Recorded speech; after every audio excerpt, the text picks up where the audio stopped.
Bonsoir à tous et ravi de vous retrouver pour un nouveau numéro de Terrain politique. Nous sommes ici ce soir à Strasbourg au sein du Parlement européen en compagnie de Daniel Cohn-Bendit, coprésident du groupe des Verts. Ici, bonsoir Daniel Cohn-Bendit. Bonsoir. Cette émission, évidemment, elle tombe très à pic, on va dire. On va parler de beaucoup de sujets qui vous intéressent en particulier, alors que l'Europe est au cœur de l'actualité. Juste une question, quand vous regardez tout ce qui s'est passé d'abord, Daniel Cohn-Bendit, depuis 15 jours, 3 semaines, l'euro, l'Europe, est-ce que vous êtes, je dirais ce soir, inquiet ? Ou est-ce qu'au fond, de naturel plutôt optimiste, vous estimez que les crises font finalement avancer l'Europe, à laquelle vous croyez? En tout cas, ça c'est juste. Les crises font avancer l'Europe. Mais il y a quand même une inquiétude parce que ce n'est pas automatique. C'est-à-dire qu'il faut quand même prendre les bonnes décisions. Donc je crois que l'Europe on peut s'en sortir positivement, mais il faut poser la question aux citoyens et aux décideurs politiques. Pour s'en sortir, il faut plus d'Europe. Et c'est ça qui est difficile aujourd'hui à expliquer peut-être à beaucoup de gens. Alors vous dites plus d'Europe, mais au fond, est-ce que les politiques ne sont pas un petit peu désarmés, tout simplement face aux marchés qui vont quelquefois beaucoup plus vite que les décisions des politiques? Moi je crois que Edgar Morin, dans un interview, je crois il n'y a pas longtemps dans la Tribune, a très bien décrit le problème. Les politiques, les États sont égocentriques. Ils sont dans leur bulle culturelle, dans leur culture politique de chaque pays. Et en fait, si l'on veut s'en sortir collectivement, il faut être capable de sortir de sa bulle. Et c'est ça un peu la difficulté. Sinon, on a un souverainisme économique que l'on peut voir en Allemagne, etc., qui ressemble beaucoup à de l'égoïsme. Donc le terme d'égocentrique me paraît très bon. Alors on va évidemment rentrer dans le détail avec une large partie, en consacrant une très large partie de l'émission à ce dossier, avec d'autres invités. Nous allons accueillir Rodi Kratsa, la vice-présidente grecque du Parlement européen, PPE, Fabienne Keller, sénatrice UMP du Bas-Rhin, ancienne maire de cette ville, Strasbourg, Michel Devoluy, professeur d'économie et spécialiste des questions économiques européennes. Et puis on parlera aussi dans cette émission d'une heure, nous parlerons de vous, d'Europe Écologie, des Verts, et puis on parlera aussi un petit peu agriculture, ou plutôt agriculture et environnement. Mais d'abord, on va revenir sur la genèse de cette crise, qui n'est sans doute pas tout à fait finie, ça reste fragile, vous venez de le dire, du problème grec en tout cas aux différents plans d'austérité en Europe et en France. Résumé et explication, Florence Meurice. Décidé de mettre en place un mécanisme européen d'intervention pour préserver la stabilité financière en Europe.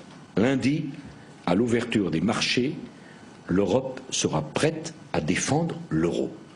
110 milliards d'euros pour sauver la Grèce, 750 milliards au chevet de l'euro. Après des mois d'hésitation, les dirigeants européens n'ont pas lésiné sur les moyens pour ramener la confiance. Mais l'euphorie n'a été que de courte durée. Une semaine après ces annonces, la monnaie unique dévisse sur les marchés. En début de semaine, l'euro s'échangeait de nouveau à 1,22 $, son plus bas niveau depuis 4 ans. Une dégringolade brutale qui agit comme un révélateur. La crise grecque met au jour les faiblesses de l'union monétaire. Nous sommes dans une crise géopolitique dans laquelle l'Europe est en train de s'effondrer. Donc les marchés, de ce point de vue-là, sanctionnent bêtement, égoïstement, mais de façon irrécusable nos propres faiblesses. N'allons pas chercher ailleurs qu'en nous-mêmes les causes de nos malheurs. Après des années de laxisme, un vent de rigueur souffle aujourd'hui sur les finances européennes. Grèce bien sûr, mais aussi Espagne, Portugal, Roumanie, Allemagne, Italie, France et bientôt le Royaume-Uni. Un à un, les pays annoncent des saignées dans leurs budgets sociaux. Résultat, les spéculateurs, hier affolés par la dette, craignent maintenant que cette rigueur ne menace la reprise. Devant la gravité de la situation, le président de la Commission, José Manuel Barroso, propose que les budgets des États soient désormais examinés par Bruxelles avant même leur adoption par les parlements nationaux. La politique économique d'un pays n'est pas simplement une politique nationale. La politique économique de nos États membres, c'est une affaire aussi européenne. Réaction, une levée de boucliers en France et en Europe. Tout simplement inconstitutionnel, estime même le président du Sénat, Gérard Larcher. Le chemin vers un gouvernement économique en Europe paraît encore long. Comme vous dites, quand on prend un peu de recul par rapport à tout ce qui s'est passé, est-ce que vous estimez que la méthode, au fond, a été la bonne? C'est ce qu'il fallait faire? Il fallait que l'Europe se mobilise de cette façon-là pour venir en aide d'abord à la Grèce? Alors il aurait fallu le faire plus tôt.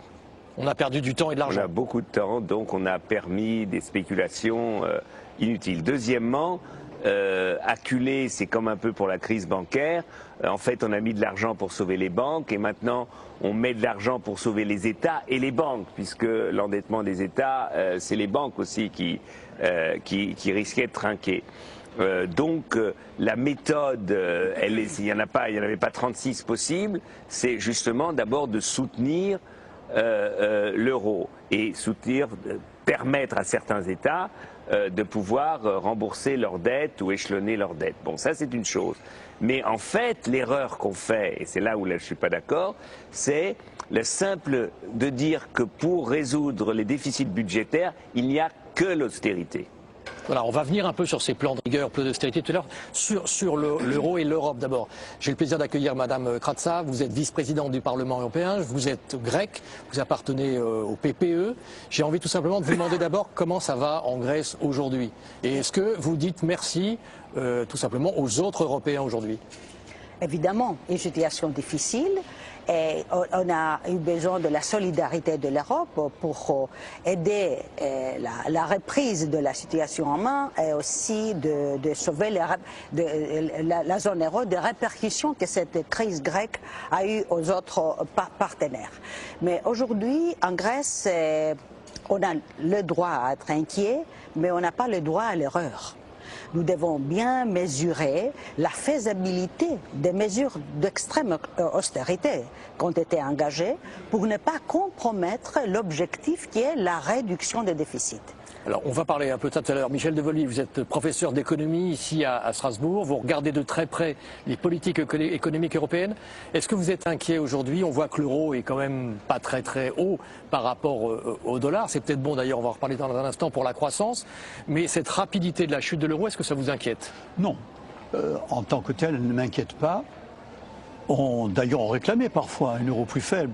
Donc ceci est tout à fait anecdotique. Je crois que ce qui est important aujourd'hui, c'est de regarder comment la crise grecque et plus généralement la crise financière met en perspective l'ordre économique et politique européen et devrait nous permettre d'avoir une vision plus, disons, plus constructive, n'est-ce pas, par rapport au futur, c'est-à-dire d'apprendre de ces difficultés pour promouvoir éventuellement d'autres manières de penser l'Europe. Alors d'autres manières de penser l'Europe, Daniel Cohn-Bendit, vous êtes plutôt pour. Est-ce que ça veut dire plus de gouvernance économique européenne, par exemple? Mais par exemple, le problème, c'est pas simplement les budgets. Alors la difficulté, c'est qu'aujourd'hui, la Commission européenne apparaît comme la mère fouettarde en Europe qui, avec une pédagogie noire, fait des économies coupées dans les budgets sociaux, publiées dans les budgets sociaux. Il faut quand même se poser la question, et c'est le problème pour la Grèce comme pour les autres pays, combien les sociétés, en combien de temps les sociétés, donc les États, peuvent rétablir l'équilibre. Et de demander à la Grèce de rétablir son équilibre en 3 ans, c'est de la folie. Même en 4, c'est Vous dites que c'est pas possible, Mme Kratsa? Non, c'est très difficile pour nous. C'est mon parti, je suis à l'opposition, du parti à l'opposition. Responsable un peu de beaucoup de... tous les partis... Dont le vôtre aussi. Le nôtre aussi. D'accord. Et si vous voulez, on peut en discuter, hein, parce qu'on n'a pas osé de faire les réformes qui ont été nécessaires, la rigueur, pas l'austérité, la rigueur qui a été nécessaire à un certain moment. Et le gouvernement n'a pas osé, si vous voulez, d'aller jusqu'au bout de son programme, et l'opposition, qui est l'actuel gouvernement, n'a pas été responsable et à l'auteur de difficultés de la Grèce. Et on était accusés pendant la campagne électorale, il y a quelques mois, parce qu'on avait prédit le gel des salaires. Et après le gel des salaires, on est arrivé à cette mesure d'austérité qui sont vraiment drastiques. Oui. Je voudrais dire que nous plaidons pour un paquet de mesures plus douces et mieux adaptables à la société grecque, avec un programme d'investissement public, privé, de réformes pour faire fonctionner la concurrence, ouvrir le marché pour accompagner la rigueur avec la croissance. Michel Devoluy, allez-y. Oui, beaucoup de doutes. Je m'éloigne un peu de la Grèce pour mettre un peu en perspective les problèmes.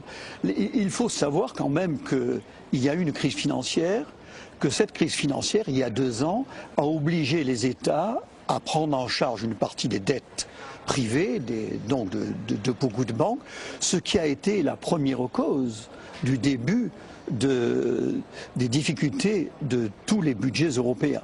Donc il faut prendre ça en perspective, se rendre compte qu'on a essayé, et légitimement je crois, de reprendre la main en quelque sorte et d'éviter une crise économique plus forte en faisant des plans de relance. Et j'allais dire qu'on s'est arrêté en route, ou plutôt on s'est vite recalé sur ce que j'appellerais le conservatisme budgétaire européen, ou l'idée qu'on doit toujours avoir, et par exemple, quand déséquilibre budgétaire. Quand Bruxelles souhaite un droit de regard sur les budgets nationaux, le budget des États, est-ce que ça va dans la bonne direction? Non, moi je voudrais qu'il y ait une concertation européenne sur sûrement une rigueur sur la dépense publique, qui a un problème, mais deuxièmement, il faut voir comment on peut rétablir les budgets. Par exemple, s'attaquer, tout le monde parle d'une taxe sur les transactions financières, qui est quand même quelque chose d'important qu'il faut enfin faire. Et puis il y a autre chose aussi, par exemple, taxer les bénéfices des grandes entreprises et des banques. Enfin, vous avez dit même les entreprises pétrolières, c'est ce que vous dites dans Libération ce matin. La BP, Shell et Total ont fait en 3 ans 100 milliards de bénéfices ensemble. Donc si on dit qu'il faut un effort de tout le monde, il faut un effort de tout le monde. On ne peut pas simplement dire... Non mais je suis d'accord avec vous, mais je crois qu'il faut d'abord un peu démythifier l'idée qu'un déficit budgétaire est une mauvaise chose. C'était inéluctable, après la crise financière, qu'il y ait un déficit conjoncturel, et même à travers le jeu, ce qu'on appelle les stabilisateurs automatiques, grâce à ces déficits, on a au contraire un ralentissement des difficultés économiques. Donc il ne faut pas s'arc-bouter sur ces déficits. Est-ce qu'on peut éternellement dépenser plus que simplement la richesse qu'on crée? Mais je crois qu'on a toujours aussi, on fait toujours l'erreur de comparer le budget d'un État avec le budget d'un ménage. Ça n'a rien à voir. Le budget d'un ménage est structuré de telle sorte qu'on fait, normalement, on ne doit pas passer à un déficit aux générations futures. C'est le problème, parce que les déficits des budgets privés sont énormes dans notre société. De toute façon, ils sont. En même temps que les déficits. Quand un père fait un emprunt pour financer l'appartement de sa famille, de ses enfants, ses études, on trouve que c'est très bien. Donc je crois qu'il faut se rendre compte que la responsabilité de l'État, c'est d'un certain moment de faire des déficits dans l'intérêt du moment et du futur. Le problème... Et juste, si vous le permettez, encore... Il y a le bon et le mauvais déficit, alors. Par exemple, quand on fait en Grèce des dépenses importantes sur l'armement, par exemple, oui, ça, ce sont vous êtes dans l'opposition. Si vous étiez revenu au pouvoir... C'est pas un cas particulier, c'est beaucoup d'argent. Oui, c'est un cas particulier, la Grèce. Ah d'accord. Oui, c'est ça que je veux dire. Et par exemple, si vous étiez au pouvoir en Grèce, est-ce que vous pourriez tout simplement annuler des commandes d'armement, par exemple? Non, vous savez, aujourd'hui, compte tenu du contexte. C'est très sensible, il faut bien connaître la situation. Les relations géostratégiques de la Grèce et la menace turque. Oh, mais arrêtez d'avoir une... Ça fait rire toute l'Europe, ça. Vous croyez... Écoutez, la Turquie... Non, je peux dire une phrase. La Turquie négocie son entrée en Europe. Vous croyez que c'est en occupant la Grèce qu'ils vont y arriver plus rapidement? Non, mais enfin, il faut arrêter avec ces histoires de Turcs. C'est comme les Français et les Allemands dans les années 50. Allez-y, Mme Kratsa. On a fait des progrès ici. est temps qu'il fasse des progrès là-dessus. Mais faut arrêter. J'avais pensé que vous connaissiez mieux le cas grec. Ah, je le connais très bien, je suis un grand spécialiste de la Grèce. Voilà, mais voilà. Et de la Turquie, et de la Turquie. Et de la Turquie. Et je vois pas les Turcs rentrer en Grèce. Excusez-moi. Alors Nous, on a beaucoup des économies à faire, la gestion de l'État. Bon, ça c'est sûr et certain. Mais pour les dépenses militaires, vous avez la Turquie. Conserve toujours le casus belli. Vous vouliez organiser les championnats d'Europe avec la Turquie, Europe et Grèce, et vous croyez qu'ils vont occuper le pays? Non mais arrêtez. Je vous laisse, pardon. Vous avez raison, je dois vous laisser. Chaque jour, il y a une provocation. L'espace, la violation de l'espace aérien grec, des îles grecques considérées comme zone grise par la Turquie, des déclarations officielles. Donc ça veut dire qu'on ne touche pas ces dépenses. Mais vous croyez que c'est vos frégates à la noix et vos sous-marins qui emprunteront... Enfin, admettez que vous ayez raison. Est-ce que vous pensez qu'on ne voulait pas ne pas dépenser à l'armement grec, aux frégates, Madame la députée, et dépenser plus à l'enseignement, à la sécurité sociale, à l'aménagement du territoire, aux investissements? Il y a 150 000... Écoutez, madame. On serait heureux, oui, non, mais c'est pas l'histoire d'être heureux. Dans la crise, il faut être lucide. Admettez que vous ayez raison. Expliquez-moi pourquoi, en 2 ans, vous avez eu un déficit qui est passé de 3% à 10%. Oui. Ce n'est pas les dépenses budgétaires, c'est les dépenses militaires. Donc c'est bien la preuve que ce sont des dépenses, plutôt un déficit qui est conjoncturel, encore une fois. Et on est en train de prendre des mesures très difficiles, notamment qui touchent les salaires, les traitements, pour un problème conjoncturel, c'est-à-dire que, et là c'est une critique que j'adresse à l'Europe d'une manière générale, on ne se rend pas compte de la cause du déficit de ce budget et on utilise cela pour revenir à cette vieille histoire de l'équilibre budgétaire et de la nécessité... Là je suis d'accord avec vous. On fait la même erreur que sur le pacte de stabilité au début de l'euro. Là je suis d'accord avec vous. Non mais je dis il y a 2 choses. Moi je crois quand même qu'on peut... On peut avoir plus de rigueur dans les dépenses, mais je crois que... prenons un exemple. L'Angleterre, dans 3 ans, devra rééchelonner, rembourser, reprendre un prêt sur 500 milliards d'euros. 500 milliards. Moi, je veux voir comment les Anglais vont faire.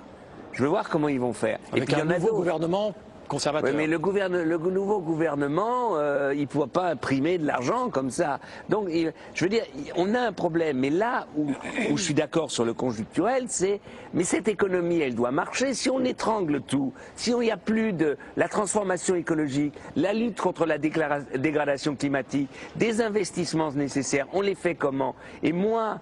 Ce que je veux dire, c'est conjoncturel, vous avez raison d'une certaine manière, mais de toute façon, il faut étendre cela dans le temps. On ne peut pas comme ça, en 3 ans, c'est de là, et ça ne se fera pas. Et ça ne se fera pas. C'est ça le problème. Ça ne se fera pas et ça va générer de la déflation. On risque de ne pas arriver à réussir. Donc vous êtes plutôt d'accord en disant que ça va être extrêmement difficile. Pour mon pays est particulièrement difficile, mais je crois que comme nous avons commencé une réflexion sur la cohésion de la zone euro, l'équilibre économique monétaire et une nouvelle gouvernance économique européenne, c'est bien de mettre l'accent. On prend la Grèce. Pour donner un exemple de la Grèce, quand même, qui est intéressant. La Grèce, 80% de l'énergie dont a besoin la Grèce, c'est de l'importation de pétrole.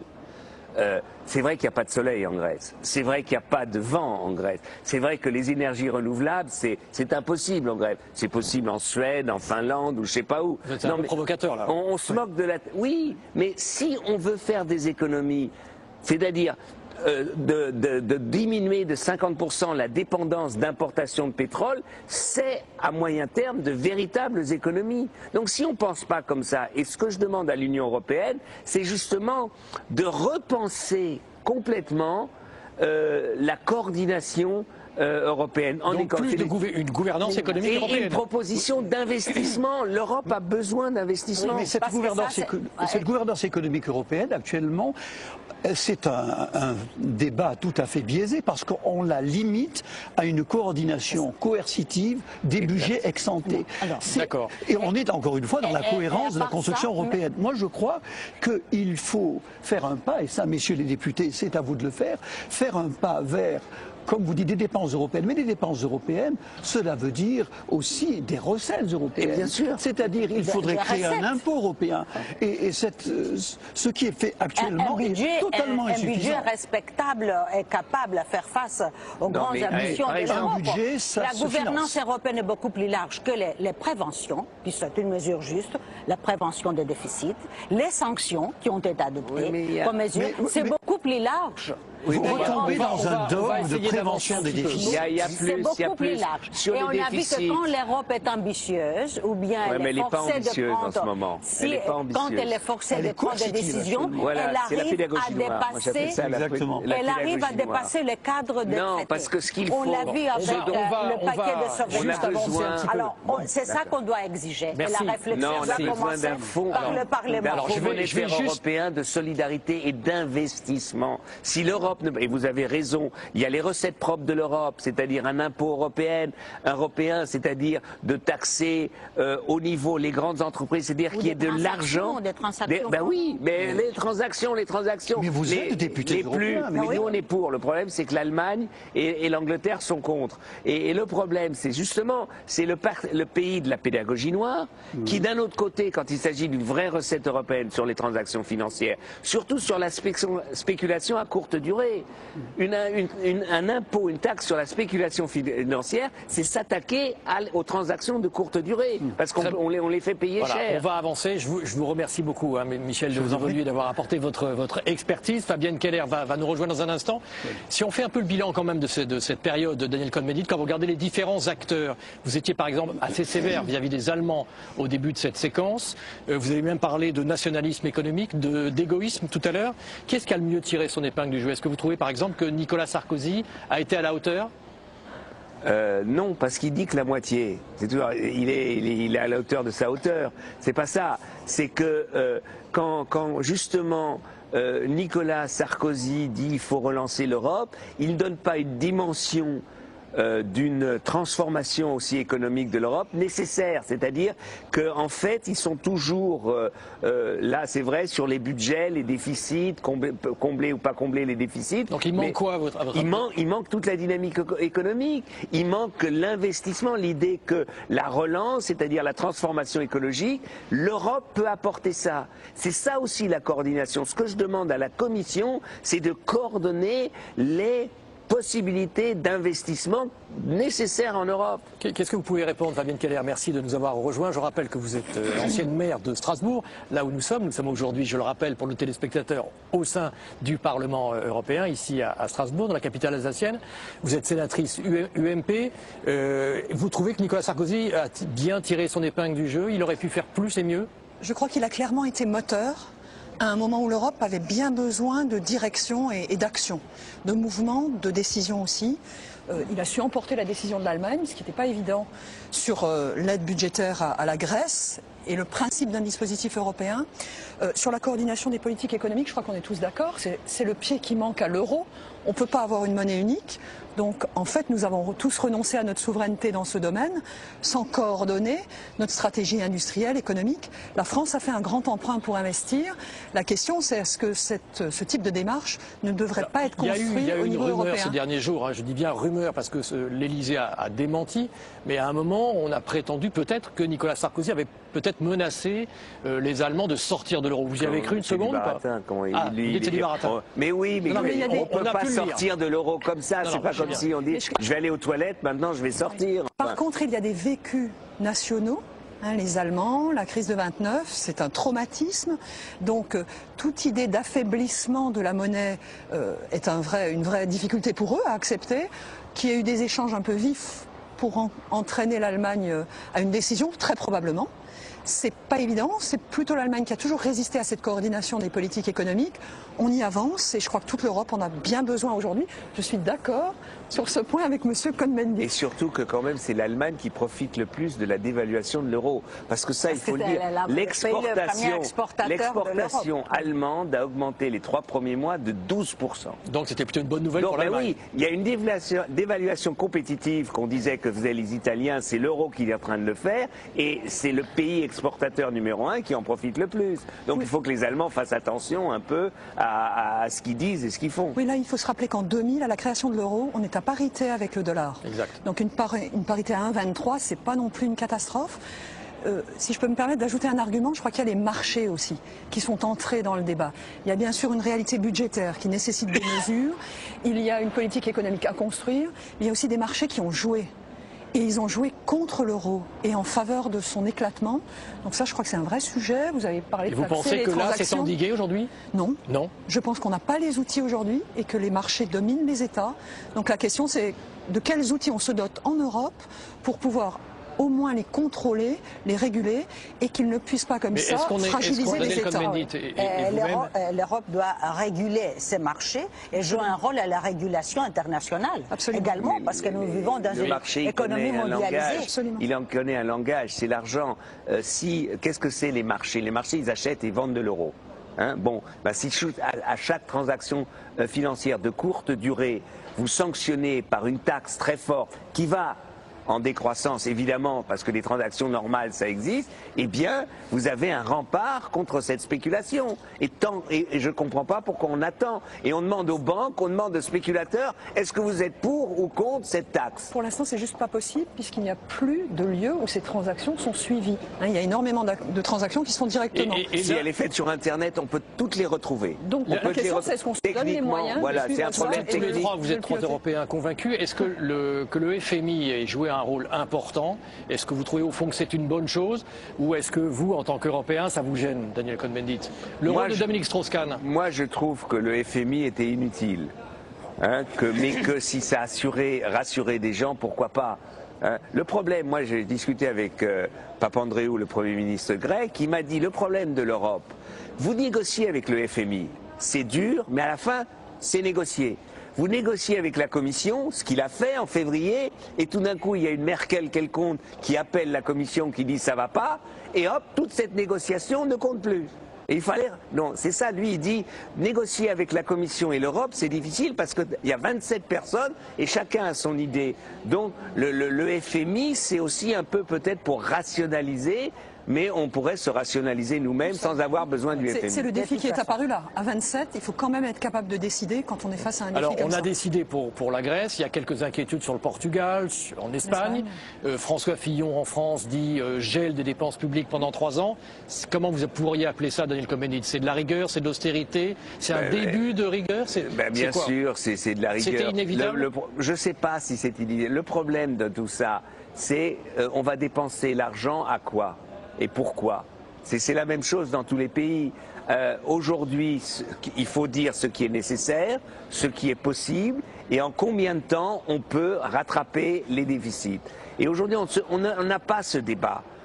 On l'a pas. Pour l'Espagne, le plan de rigueur de l'Espagne est aberrant. Zapatero, socialiste quand même. Le problème de l'Espagne, c'est que l'économie espagnole est surtout basée sur le tourisme d'un côté et l'immobilier.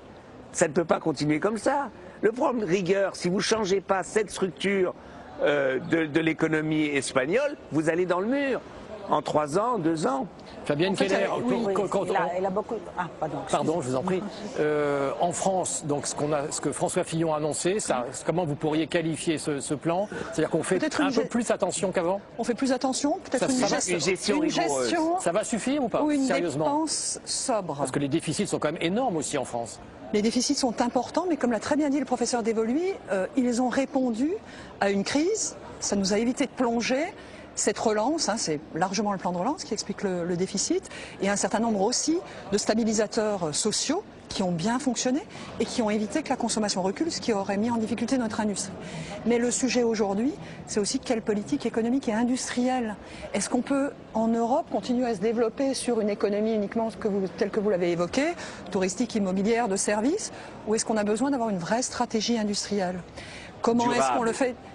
Bien sûr, et on en profite pour prendre le virage vert. De toute façon. Oui, non, pas de toute façon, c'est pas évident. Comment est-ce que pendant ce même temps, on a des dépenses épurées, nécessaires pour certaines, mais quand même, on a peut-être vécu sur un grand pied au cours des dernières années, se recentrer sur ce qui est essentiel. Je vous donne un Et puis exemple. comment surtout faire ça ensemble, de manière coordonnée, et non pas les uns contre les autres. Je vais donner l'exemple. Je vais donner un exemple très simple. Les économies d'énergie, c'est important. On va y venir Pour les économies d'énergie, vous avez besoin du ravalement écologique de l'habitat. Si vous lancez un grand plan... L'isolation. L'isolation. Oui. Hein? Oui, l'isolation. On va en parler dans un instant. Oui, bon, j'appelle ça, vous dites isolation, très bien. Si vous lancez un plan, tous les États européens, et vous y mettez dessus les fonds structurels européens, vous avez une coordination européenne pour quelque chose qui va faire du bien à tout le monde, ces économies d'énergie. Et vous créez du travail, parce que l'isolation, vous ne pouvez pas le délocaliser, vous ne pouvez pas que les artisans, ils ne peuvent pas travailler en Chine. Et vous réduisez votre dépendance au prix de l'énergie.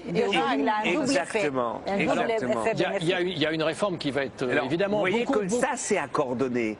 Si on coordonne ça, c'est une coordination. Et en fait, économique. on est très en avance là-dessus en France. L'Allemagne est également très engagée, ou l'Autriche. Il y a tout de même un autre exemple, je dirais, de réforme dont on parle beaucoup en ce moment en France, qui va être regardé de près par tout le monde, et par les autres Européens, et par les marchés, c'est la réforme des retraites. Le gouvernement avance ses premières pistes, hausse de la durée d'activité, création d'une contribution sur les hauts revenus, hors bouclier fiscal. Est-ce que ça, c'est une bonne piste? C'est comme ça qu'il faut faire ou pas? Moi, je crois que, sur le problème des retraites, ce qui manque, c'est qu'il faut revoir le temps de vie, le temps de travail en général. Parce que moi, il y a quelque chose qui me dérange. Par exemple, vous avez 50, moi non, je suis un peu plus vieux, 65. Mais disons, vous avez 58, 59 ans. Vous êtes enseignant ou enseignant. Est-ce que vous pouvez travailler autant qu'à 30? On fait comme si c'était jusqu'à 60 ou 59 ou 62 Donc ou 63. Vous seriez pour une retraite à la carte, un peu, en quelque sorte? Je suis, pour moi, il y a des propositions qui sont faites par la CFDT, par Piketty et tout ça. C'est-à-dire qu'on restructure, parce que je crois qu'à un certain âge, on doit et on peut travailler moins, qu'on peut travailler plus à un autre âge. Il faut rééquilibrer ça. Deuxièmement, il y a une proposition qui n'est pas dans la proposition du gouvernement, qui me paraît très intéressant, c'est de dire, il y a des gens qui touchent des retraites significatives. 3 ou 4 000 euros. Il y en a qui touchent des très petites retraites. Pourquoi il n'y a pas une solidarité, non pas seulement intergénérationnelle, mais dans une génération, que ceux qui touchent une retraite conséquente cotisent dans la caisse des retraites pour ceux qui touchent moins? Je trouve ça que c'est pas dramatique. Vous avez l'air de dire que ça ne vous choque pas, ça? Écoutez, le salaire pour les hommes, le revenu des retraités est légèrement supérieur au revenu des actifs. Donc je pense qu'il y a là un vrai sujet, une forme de solidarité à préciser. Mais je voudrais me réjouir de ce débat, et je trouve que les Français sont très conscients que comme la durée de vie, l'espérance de vie se rallonge, c'est pas possible de faire comme avant, et qu'il y a cette nécessaire solidarité, ce lien entre les jeunes générations qui souffrent, qui ont du mal à rentrer sur le marché de l'emploi, et des personnes en retraite qui ont plus d'aisance et plus de revenus. Alors on va changer de sujet. Merci en tout cas, Madame Kratsa, d'avoir apporté votre témoignage. Ce que je voulais dire, qu'après la crise, un mot, pardon, surtout la réflexion que la crise grecque a provoquée, nous penchons plus sérieusement à tous ces sujets-là. Le besoin de réforme. Donc c'est le côté vertueux des crises. Oui, la gouvernance économique, une vraie gouvernance économique, la vraie coordination. Merci beaucoup. Autre sujet qui intéresse les Européens et plus particulièrement les agriculteurs, c'est évidemment l'avenir de cette profession qui souffre alors que l'Europe a perdu le quart de ses agriculteurs en 10 ans. Il y a un examen de la loi de modernisation de l'agriculture en ce moment au Sénat. Nicolas Sarkozy a reçu hier ses représentants. Il ne faut pas oublier Daniel Cohn-Bendit, puisque vous êtes là avec nous. Le Grenelle 2 a été voté par l'Assemblée nationale. Absolument. On va rappeler d'abord cette actualité en images avec Delphine Girard. 2 semaines de débat en séance pour examiner 25 articles. Le projet de loi de modernisation de l'agriculture et de la pêche s'annonce animé au Sénat dans un contexte de crise du secteur agricole. Objectif du gouvernement, faire de l'alimentation une priorité en renforçant le lien consommateur-producteur, accroître la compétitivité des agriculteurs et stabiliser leurs revenus. Ils ont baissé de 34% en 2009. Autre défi à relever, la réforme de la PAC, la politique agricole commune prévue en 2013. Cette perspective inquiète le monde agricole. La France est en effet le premier pays bénéficiaire des aides européennes. Le gouvernement entend enfin inscrire l'agriculture dans un objectif de développement durable, car agriculture et écologie ne font pas toujours bon ménage. À l'occasion du vote par l'Assemblée nationale du Grenelle 2, Jean-Louis Borloo a souhaité dissiper un malentendu. Ce texte, ce n'est que des aides pour l'agriculture, a-t-il expliqué, en réponse aux agriculteurs qui s'estiment victimes d'un excès de règles environnementales. Voilà, deuxième sujet de cette émission. J'ai le plaisir d'accueillir Julien Valentin. Vous êtes le vice-président du Conseil européen des jeunes agriculteurs. Je voudrais qu'avec vous, et Fabienne Keller et Daniel Cohn-Bendit, on parle un petit peu dans cette période de crise, est-ce qu'on peut vraiment combiner à la fois, je dirais, la sécurité sanitaire, les exigences environnementales, tout en restant tout de même compétitif, alors que les agriculteurs souffrent aujourd'hui. Est-ce que c'est possible, Daniel Cohn-Bendit? Écoutez, moi je renverserai la question. Si on ne le fait pas, eh bien on va à la catastrophe. Il y a deux informations qui tombent aujourd'hui. Premièrement, la destruction d'un tiers presque des abeilles. Les abeilles, c'est quoi? C'est la base de la production de fruits et légumes et de fleurs. Donc si vous n'avez pas la pollinisation, eh bien vous n'y arriverez pas. Deuxièmement, l'ONU vient de sortir un rapport en disant en 40 ans, il n'y aura plus de poissons à pêcher. Moi, je veux bien, après qu'on me dise on peut ou on peut pas, mais si on peut pas, ben, il n'y aura plus de poissons. Et puis si on continue et les raisons pour les abeilles, et on peut donner d'autres exemples, mais c'est intéressant parce que ça vient de sortir, c'est l'agriculture intensive, c'est la chimie. Donc, ou on change ça et on sauve l'agriculture, ou on ne change pas ça et on va dans le mur. Alors, Julien Valentin, est-ce que vous entendez ce discours? Vous estimez aujourd'hui que les agriculteurs, par exemple en France, mais pas seulement, souffrent trop et qu'on les embrigade un peu trop, on les corsette un peu trop avec des règles environnementales? Écoutez, moi je serais direct par rapport à ça. Aujourd'hui, les problématiques sont simples, effectivement. On a des problèmes qui existent du passé. Il y a eu des grosses évolutions qui sont déjà actuelles sur la production. Je suis agriculteur, avant d'être vice-président du Conseil européen des jeunes agriculteurs, voilà. Et on a eu des solutions qui nous ont été apportées lorsque nous avions des problèmes. Ces solutions évoluent, elles n'ont pas arrêté d'évoluer. Ça fait à peine 10 ans que je suis paysan, j'ai déjà vu des évolutions. Mais aujourd'hui, si on m'amène des solutions et puis qu'on me les retire, mais qu'on ne m'amène pas un revenu en face, concrètement où je vais. Je suis tout à fait d'accord sur les problématiques qui peuvent exister sur les abeilles. Et aujourd'hui, la profession participe. Les abeilles, c'est pas les abeilles. Je fais du colza, si j'ai pas de pollinisation, j'ai pas de récolte non plus. Exact. Donc les fruits et légumes, c'est plus large, je dirais. Oui, en général. En général, ce ne sont pas les seuls pollinisateurs, mais c'est un problème et il faut le prendre à bras le corps. Aujourd'hui, il est pris à bras le corps parce que un institut en France, c'est vrai que c'est pas au niveau européen, mais en France, vient d'être créé, l'Institut technique de l'abeille, pour pouvoir faire de la recherche et trouver des solutions. Parce que tous les problèmes, c'est trouver des solutions quand il y a des problèmes. Mais on vient de le faire maintenant, on le sait depuis 20 ans. Et les ruches sont en ville. Et les ruches sont en ville. Mais je suis multiplicateur de semences, donc on fait appel aux apiculteurs, on travaille ensemble. La profession agricole n'a aucun intérêt, je dirais, à détruire les abeilles. Il s'agit de marcher ensemble. Mais concrètement, aujourd'hui, si on continue à aller dans des schémas où on corsette, je sais pas, mais où on va mettre du réglementaire, sans avoir du réglementaire environnemental, du réglementaire environnemental, sans se soucier des solutions, sans se soucier derrière du revenu des agriculteurs, je dirais que la tendance va continuer. Alors peut-être qu'on a perdu des abeilles et j'espère qu'on endiguera cette perte-là rapidement, mais aujourd'hui, concrètement, en 10 ans, 25% des agriculteurs européens, je constate aujourd'hui quand même qu'on a des grosses difficultés à renouveler nos générations. Sur l'Europe, c'est 7% d'agriculteurs de moins de 35 ans. Mais c'est pas forcément à cause de l'environnement. C'est pas à cause de l'environnement, mais c'est général. Non, et en cas de crise, quand on rajoute... Les agriculteurs souffrent, ils ont l'impression d'être très réglementés. Et d'un autre côté, on voit que le résultat pour l'environnement n'est pas bon. La biodiversité recule, avec quelques marqueurs comme les abeilles qui sont très significatifs. Donc je crois qu'il est temps d'avoir un vrai débat parce que je ne suis pas sûre que les agriculteurs sont heureux du nombre de traitements, par exemple, qu'on leur impose aujourd'hui pour avoir les fruits, les légumes aux normes qu'on leur impose. Donc il y avait une vraie question sur ce que nous consommons, nous, et comment nous sommes prêts à adapter notre modèle pour qu'eux puissent produire dans des conditions qui leur permettent de vivre, on peut concilier tout mais ça, de manière écologiquement responsable. Ça dépend quoi? Ça dépend comment on pose la question. Regardez la Bretagne et les algues vertes. C'est lié à une certaine agriculture intensive. On ne peut pas le nier. Donc ça pose des tas de problèmes. Vous avez dit un revenu tout à l'heure. C'est vrai. Le problème, c'est prenons les aides européennes. Prenons la politique agricole commune. Prenons qui a le plus d'aides. Ce sont les gros, les grands. Même s'il y a eu déjà des réformes, on a commencé... Et surtout les Français, c'est les Français qui ont beaucoup profité quand même. Oui, mais il n'y a pas que les Français, vous avez dans l'Est de l'Allemagne des grandes... et qu'aujourd'hui, la répartition... Moi, je crois que le soutien aux agriculteurs devait être lié à la production et au travail qu'ils créent. et non pas à automne. Mais oui, mais c'est ça la grande réforme nécessaire. Oui. Il est temps d'un vrai débat là-dessus parce qu'on est prêt à Vous êtes d'accord là-dessus? Mais le schéma, c'est qu'on vient du soutien au travail et aux gens qui avancent à un soutien à l'hectare. On est passé d'un système où on soutenait ceux qui produisaient à un système où on soutient ceux qui ont des hectares. Donc aujourd'hui, je ne vais pas être contre ce que vous me dites. Si vous me dites demain matin, on soutient ceux qui vont travailler, je n'y vois aucune problématique. Mais le schéma qui a été mis en place sur ces 15 dernières années, que j'ai toujours connu, je n'ai connu que celui-ci, c'est un schéma d'aide à l'hectare qui a été mis en place parce qu'il fallait déconnecter. On m'a parlé de l'OMC, etc. Après, on m'a dit, pour justifier ça, on va mettre des critères environnementaux.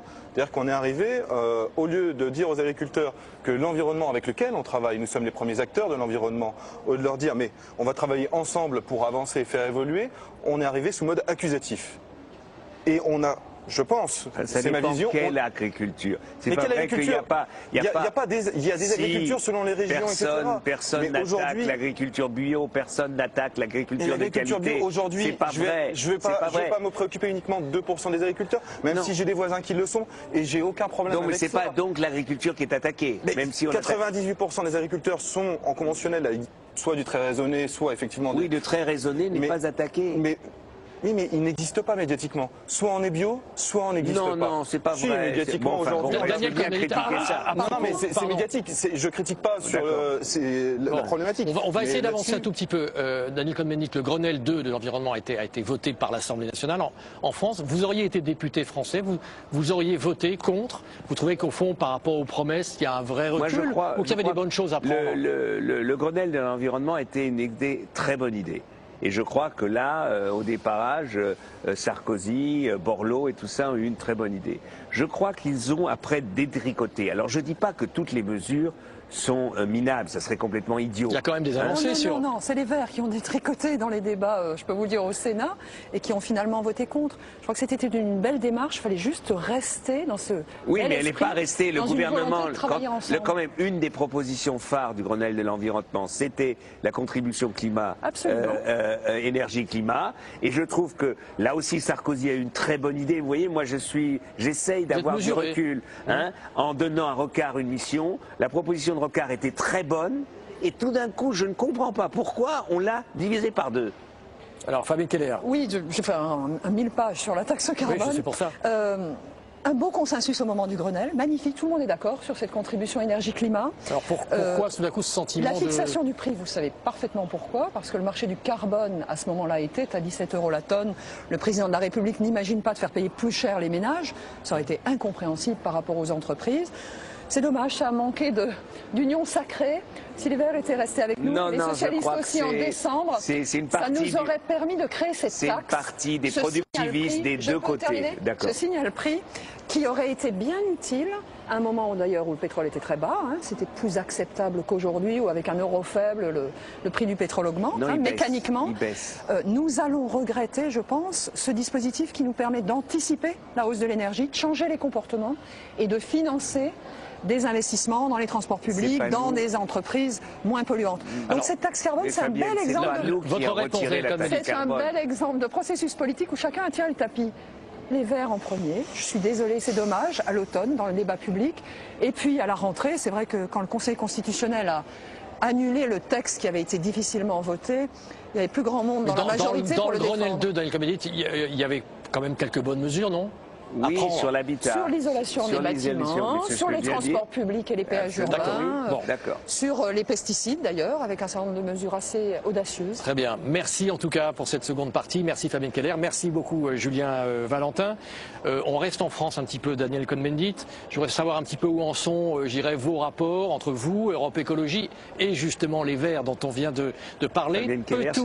Petit retour en arrière en tout cas. On va s'intéresser un peu de savoir qu'est-ce qui s'est passé dans votre famille politique. Très bonne. Que s'est-il passé dans votre, au sein de votre sensibilité politique depuis les régionales? On va voir ça en images avec Marie Brémaud. Europe Écologie, mouvement non identifié. Quelle orientation politique donner à ce réseau? Doit-il y avoir un candidat d'Europe Écologie à la présidentielle? Et si oui, Qui incarnera l'avenir du parti? Les questions qui s'imposent aux figures écologistes sont nombreuses depuis leur succès au régional. Daniel Cohn-Bendit, dès le lendemain des élections, enjoint les membres d'Europe Écologie à la métamorphose et les appelle à se structurer au sein d'une coopérative politique. On est organisé comme équipe de championnat amateur. Et maintenant on dit vous allez jouer en première division pour jouer en Ligue des Champions. Ça ne peut pas marcher. Se mettre en marche en vue des législatives et des présidentielles de 2012, tout le monde le souhaite, mais les opinions divergent quant à l'organisation de la mouvance Europe Écologie. Le principal point d'achoppement, la dissolution ou non des Verts. Les Verts sont incontournables dans le paysage politique français. Il y a un côté un petit peu, un peu trop nombriliste et trop interne chez les Verts. Bon, et donc on va dépasser cette époque. Les débats se succèdent et commencent à apparaître les prémices d'une maison commune. Signe d'ouverture, fin avril, c'est le lancement de la campagne d'adhésion sur Internet. Il devient possible de rejoindre directement Europe Écologie sans passer par les Verts. C'est très beau. Oubliez les différends. La secrétaire générale des Verts et le député européen affichent désormais une entente cordiale. Dany et Cécile tentent de déblayer ensemble le chemin qui les mène vers les assises fondatrices du parti à l'automne prochain. Mais planent encore dans l'air de la vigilance, voire de la méfiance. Je ne veux pas vous mentir, comme on sait que dans le détail de ces métamorphoses, il y a le diable. Et le diable peut surgir à tout moment. Donc, je crois qu'on part dans de bonnes conditions, mais je sais que ça ne sera pas facile. Daniel Cohn-Bendit, le diable, c'est qui? Ça veut dire que vous pensez que les choses sont bien enclenchées, mais il y a encore du travail? Si vous voulez, quand Jean-Vincent Placé dit les Verts sont incontournables, il a raison. Tout le problème, c'est que personne ne peut décider de l'extérieur, par exemple, de la dissolution des Verts et que les Verts s'intègrent complètement dans Europe Écologie. D'abord, il faut qu'Europe Écologie existe. Donc c'est vrai qu'il y a de la méfiance, est-ce qu'on va réussir, etc. Et puis, il y a des précarés à défendre. Même si l'appareil vert est mini-mini, un appareil, c'est toujours un appareil à défendre. Donc, les choses ne sont pas faites. Oui. Il y a combien d'adhésions aujourd'hui depuis Il y a environ 6 000 adhésions. 6 000 adhésions Europe Écologie. 6 000 adhésions. Alors, Europe Écologie, c'est à peu près 50-50 entre verts et non-verts. C'est-à-dire, les verts décident d'adhérer, ils n'ont pas à payer 20 € puisqu'ils payent chez les Verts, et ceux qui ne sont pas chez les Verts adhèrent en payant 20 € pour participer et décider d'ici la fin de l'année à ce débat. Et c'est environ 3 000. Quand on pense à 2012, vous aviez proposé à l'époque aux socialistes, vous l'avez dit, on n'est pas obligé au fond d'avoir un candidat à la présidentielle, mais en revanche, nous on serait pour avoir 50 circonscriptions aux législatives. Et puis peut-être de tripler par exemple le nombre de sénateurs de sensibilité écologiste. Vous êtes toujours sur cette ligne-là? C'est pas obligé d'avoir un candidat. Non, il y a deux choses. Il y a d'abord, ce qui est intéressant, c'est après cette proposition, il y a eu une prise de conscience et les socialistes sont d'accord qu'il faut régler le problème des élections législatives avant. Donc faire une déclaration de gouvernance commune et de se répartir des circonscriptions. À partir de là, où il y a un accord de fait, où on aura, si c'est la droite qui gagne, une trentaine de circonscriptions gagnantes pour les Verts, et si c'est la gauche, ou si c'est ce nouveau partenariat qui gagne, eh bien, on en aura 50 ou 60. Hein, ça dépend. Bon, à partir de là, il y a des tas de gens qui disent on peut avoir un candidat. Moi, je suis pas. Vous dites c'est pas obligé. Moi, je dis que c'est pas obligé, mais il y a de bons arguments, si on a fait un accord, de montrer notre autonomie. Donc ça dépend maintenant des personnalités qui se porteront candidates ou candidats à l'élection présidentielle. Ce serait quoi un bon profil d'un candidat pour votre sensibilité? Eh bien, un bon profil... Plutôt une femme, un homme? Une femme, c'est toujours très bien. Ça doit être une personne qui, de par sa personnalité, incarne une dimension éthique, une dimension justement responsable dans la politique et une personnalité qui est capable de s'entourer, donc de faire une campagne très collective. Ça, vous pensez à qui? Eva Joly, c'est plus... Moi, je trouve que les deux personnalités pour l'instant capables de mener une campagne, c'est Cécile Duflot ou Eva Joly. Moi, je trouve qu'il y a des arguments qui parlent pour l'une et l'autre pour l'autre.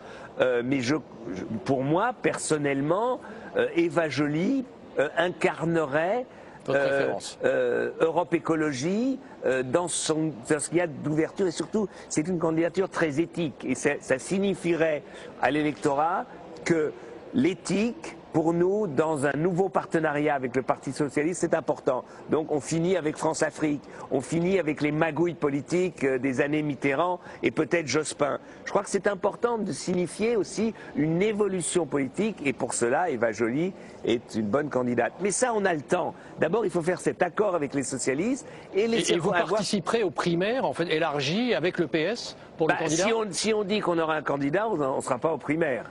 C'est contradictoire. Et à propos du PS, j'imagine que vous avez dû regarder l'amorce de programme de Martine Aubry, ce qu'on appelle, je dirais, la société du bien-être. Vous avez regardé, vous en pensez quoi? Je crois que la personnalité, une des personnalités qui a le plus tôt développé la société du bien-être, Guérin, est à Europe Écologie. C'est vrai qu'une société plus douce, c'est une bonne approche. Maintenant, il faut le structurer, il faut bien l'expliquer, mais je crois que là, on trouvera un terrain d'entente. Bon, et vous êtes séduit par ce début de programme des socialistes? Écoutez, moi j'attends, pour l'instant ce sont quelques phrases, je ne l'ai pas vu ce programme. Moi ce qui ne me séduit pas, c'est des fois le comportement pavlovien, par exemple de socialistes. Regardez sur la libération de Claudine. J'allais vous poser la question.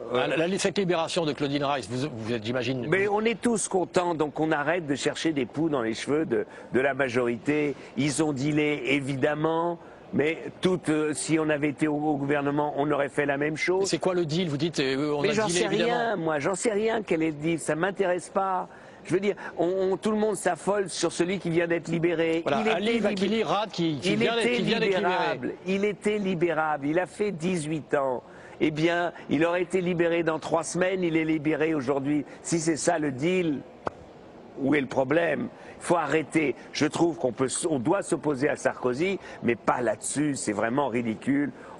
Écoutez, on ne va pas rappeler les négociations, les deals du gouvernement Mitterrand avec le Liban et l'Iran et ce qu'on avait vendu à l'Iran et tout ça, c'était vraiment pas beau. Allez-vous demander à M. Vaillant, qui était ministre de l'Intérieur à l'époque, ce que c'était tout ça. Non, vraiment, il faut arrêter. Pour revenir au PS, vous parliez, je dirais avec tout à fait beaucoup d'honnêteté du candidat que vous espérez pour votre sensibilité.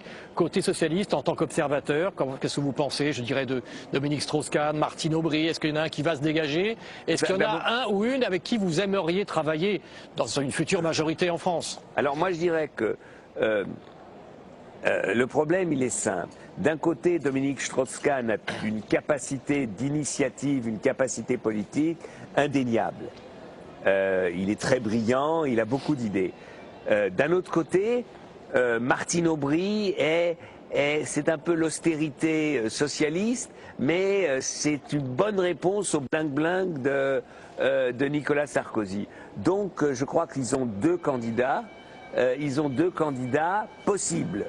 Vous n'en voyez que 2, que ces 2-là? Pour l'instant, oui, mais vous savez, moi je suis pas, j'en sais rien. Mais pour l'instant, je vois que ça se jouera entre Martine et Dominique Strauss-Kahn, et on verra, moi j'en sais rien maintenant, ils trouveront eux-mêmes leur candidat. Merci. J'ai le plaisir d'accueillir Olivier Picard, c'est une tradition dans cette émission puisque nous sommes sur le terrain. Aujourd'hui nous sommes, je le rappelle, vous entendez d'ailleurs la sonnerie qui appelle les députés européens à rejoindre l'hémicycle. Olivier Picard, vous êtes éditorialiste aux Dernières Nouvelles d'Alsace. Vous avez écouté Daniel Cohn-Bendit depuis le début de cette émission. C'est à vous pour quelques minutes. Allez-y.